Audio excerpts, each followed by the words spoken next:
हाय, आज हम बात करते हैं कि जॉइंट रिप्लेसमेंट यानी hip and knee replacement surgeries के बाद घर जाने के बाद ऐसे कौन से लक्षण या सिम्टम्स या साइंस हैं जिसके लिए हमें वॉचफुल रहना होता है, और अगर वो प्रेजेंट हो तो हमें डॉक्टर से कंसल्ट करना जरूरी होता है। आज की डेट में सर्जरीज इतने एडवांस हो चुकी हैं कि जनरली हम 1 से 2-3 दिन के अंदर अब पेशेंट को जो है घर भेज देते हैं। मोस्टली इंडिपेंडेंट हो जाते हैं, get out of the bed, washroom जाना, ये सारी चीजें 2-3 दिन में कंप्लीट हो जाते हैं तो हम घर भेज देते हैं। लेकिन घर जाने के बाद लोगों के मन में कई ऐसे सवाल रहते हैं। अगर उनको हल्का सा कहीं दर्द ज्यादा हो जाता है किसी दिन तो वो बहुत परेशान हो जाते हैं, कहीं सूजन आती है तो परेशान हो जाते हैं। थोड़ा बहुत दर्द होना सर्जरी के बाद नॉर्मल होता है। घुटनों में खास करके स्टिफनेस फील होना, कि जकड़न या फटीग होना या जलन फील होना, और खास करके रात के समय जब हम रेस्ट मोड में होते हैं, जब मसल्स जो है ढीली पड़ती हैं, तब यह पेन होना, या पैरों के घुटनों के अलावा पैरों में सूजन आ जाना, और ज्यादा देर खड़े नहीं रह पाना, ये थोड़ी बहुत सिम्टम्स जो है कुछ हफ्ते से कुछ महीनों तक रह सकती हैं और ये बिल्कुल नॉर्मल होती है। इसके लिए हमें घबराने की जरूरत नहीं होती। लेकिन कुछ ऐसे ड्रेडेड कॉम्प्लिकेशंस हैं जैसे इन्फेक्शन, वो भी इनिशियली ऐसे ही प्रेजेंट कर सकते हैं जब दर्द जो है वो लगातार बना हुआ है और इतना पेनफुल है कि हमारे को चलने फिरने में भी मुश्किल आने लगी है। पहले पैर बिल्कुल सीधा होता था, मुड़ता था, अब जो चलने में दिक्कत है, पैर मोड़ नहीं पा रहे हैं, सूजन काफी ज्यादा बढ़ जाए, वहाँ का लोकल टेम्परेचर बढ़ जाए, वहाँ रेडनिंग हो जाए जो ऑपरेटेड साइट है उसके अराउंड। तो ये सारे कुछ मार्कर्स हैं जो इंडिकेट करते हैं कि शायद अंदर इन्फेक्शन डेवलप हो सकता है। इसके अलावा कई बार वुंड जो सर्जिकल साइट है उससे बार बार डिस्चार्ज बाहर की तरफ आने लग जाए, ड्रेसिंग गीली हो जाए, तो ये भी इंडिकेट करता है कि हो सकता है इन्फेक्शन बन रहा है। हाँ, कई बार हमें कंफ्यूजन होती है कि जब टांके निकल चुके हैं उसके बाद भी घाव पूरी तरीके से हील नहीं हुआ होता, थोड़ा सा सर्जिकल इंसिजन है, उसके आसपास गैप सा दिखता है। तो अगर इसमें रेडनिंग नहीं है, बहुत ज्यादा दर्द नहीं, सूजन नहीं है, तो घबराने की बात नहीं होती, इन्फेक्शन नहीं होता, ये वुंड हीलिंग की प्रॉब्लम होती है। सेकेंड जो कॉम्प्लिकेशन है जो फेटल हो सकता है वो ब्लड क्लॉट होता है। तो सर्जरी के बाद क्योंकि हम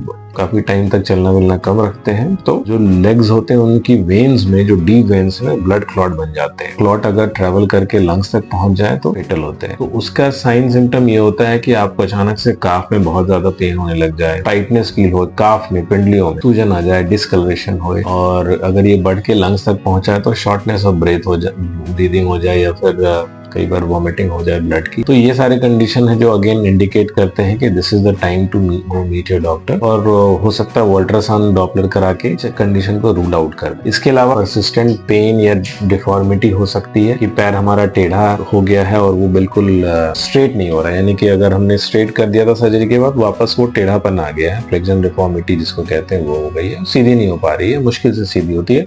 वैसे कंडीशन में अगेन उसका भी इलाज होता है, टाइम पे अगर इंटरवेन कर दें तो गो मीट योर डॉक्टर। फिर कई बार चलने फिरने में लचक आती है, घुटना गिव वे कर सकता है, कूल्हे पे लगता है पूरा वजन नहीं आ पा रहा है, वैसे कंडीशन में भी आपको डॉक्टर को मिलना चाहिए। कई बार कोई लिगामेंट जो है वो टूट सकता है, सर्जरी के बाद भी ये पॉसिबल है। रेयरली ऐसा होता है कि इम्प्लांट से कुछ लोगों को एलर्जी या हाइपर सेंसिटिविटी हो जाती है, which is very very rare. But ऐसा अगर स्किन में आपको कुछ इरप्शन दिखते हैं सर्जरी के बाद तो आप ऑलवेज एक ओपिनियन ले सकते हो। अगर ऐसा कुछ भी लगता है आपको कि pain out of the proportion है, डिस्चार्ज है, रेडनिंग है, दीज आर रेड फ्लैग। इसमें आपको वेट नहीं करना चाहिए, अपने डॉक्टर को मिलना चाहिए। Thank you.